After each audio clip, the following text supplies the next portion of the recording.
I don't need a fro to make up these flows. I don't need to be black. I don't need a gat. I don't need to have a strap. All I need are these traps and this backwards cap. This is Mark Bell from supertraining.tv, Super Training Gym, the strongest gym in the West. We have some great bench press footage to share with you today. Got my boy Silent Mike doing the demos, and we share some awesome tips with you. So make sure you check it out, and always check out supertraining.tv. We're going to give you some bench tips right now, courtesy of howmuchyoubench.net and the slingshot. Going to have Silent Mike set up on the bench here. We're going to go over how to bench press from head to toe. Realize this when you do a bench press, it's not just an upper body exercise. Your entire body is involved and must be involved to avoid injury. So one of the first things you're going to do, you try to organize your body. What I like to do is I like to lay completely flat on the bench press. This is what I teach everybody here at Super Training and all the people that I work with. Lay totally flat to start. From there, you're going to start to contort your body, arch your body. Always want your shoulder to be tucked back. If your shoulder is real forward in the bench press, that's how you run into injuries, by over pressing and pressing too long. You want to pull your shoulders down and back so you have a shorter range of motion. So again, he's going to utilize the barbell to pick himself up. He's going to tuck his shoulder blades into his back pocket, trying to rotate yourself like that. So you are going to get an arch. You do not have to arch your lower back. If you have back problems, I suggest you wear a belt, because a bench press can actually be more dangerous than a bench press or a squat for your lower back due to the positioning that your hips are in. So now he's got his upper body organized. Now it's time to organize the lower body. All he did there was put his feet down. It's very crucial though that your feet are somewhat under your knee. If his feet are too far this way, he's going to lose leverage. He's going to have too much slack. If his feet are too far back, sometimes, some lifters like to lift this way, but sometimes if your feet are too far back, it's just too much. You're asking your body to do too much to maintain that position throughout the entire lift. And it could be a little too harsh on your lower back. And remember, as a power lifter, we are after the bench, squat, and deadlift. So if you compromise your back here, your deadlift's gonna suck, and so is your squat. So his feet are underneath his knees. His knees are forced outward. Again, if his knees are inward, we're going to be losing strength. We want to be in the strongest stance possible. There's a strong stance for everything that you do, whether you run or play football, or you're doing a squat or a deadlift or a clean. This is the stance that you use to bench press big weights and to avoid injury. Always make sure that your hands are evenly spaced. Always check the lines on the barbell and make sure your hands are in a proper alignment.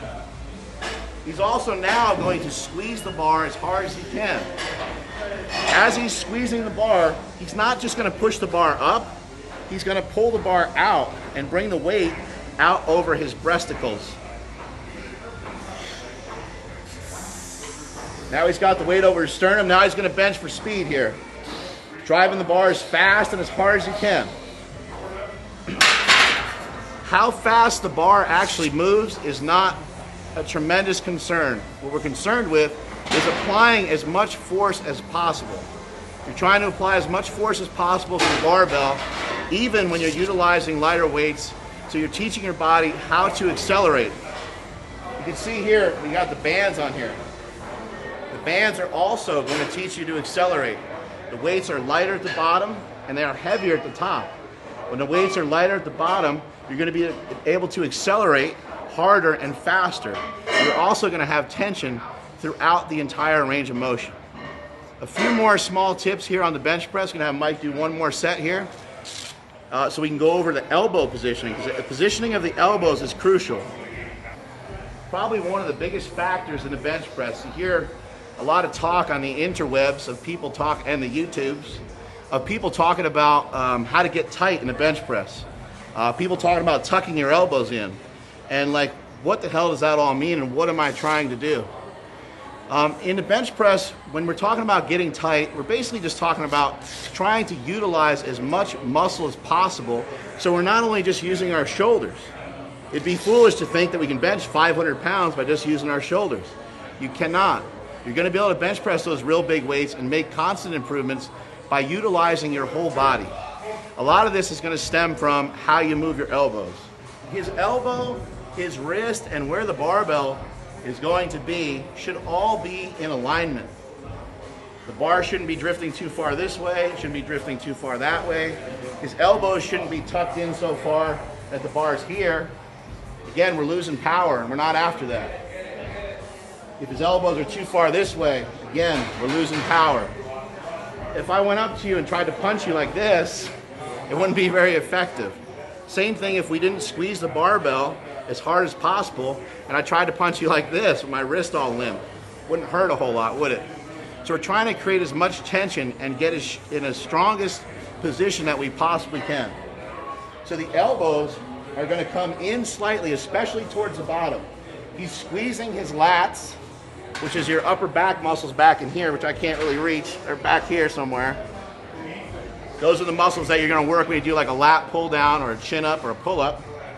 And from here, he's going to press as hard as he can and drive his elbows back out. So as you're coming down, the elbows are going to come in. As you come up, the elbows must come back out again to lock the weight out. And you want to try to forcefully drive the elbows upward. The barbell must travel in a small arc. You cannot push the barbell straight up, as you hear sometimes on the internet. That is false information. The barbell must travel in a slight arc as you push the weight back up. So he's going to demonstrate and do one more set here, and this time try to keep an eye on his elbows. It's also important that you set up the same way every single time. Shoulders are locked in, he's ready to go. Elbows in, elbows out. Elbows in, elbows out. Elbows in, driving them out. Boom. There you go, and there's some simple tips on how to bench press even without the slingshot. That's your tip for the day from howmuchyoubench.net, and strength is never a weakness. This very spatial edition was shot by a group of professionals, including my brother Chris Bell. This is in 4K. If you don't know, then you don't know, then you're out. The Power Project is always pushing forward and always trying to show people that strength is never a weakness. Make sure you know your game, make sure you know how to, make sure you check yourself before you wreck yourself, and make sure you know how to bench press properly and do the exercises the right way. Hopefully you enjoyed the footage.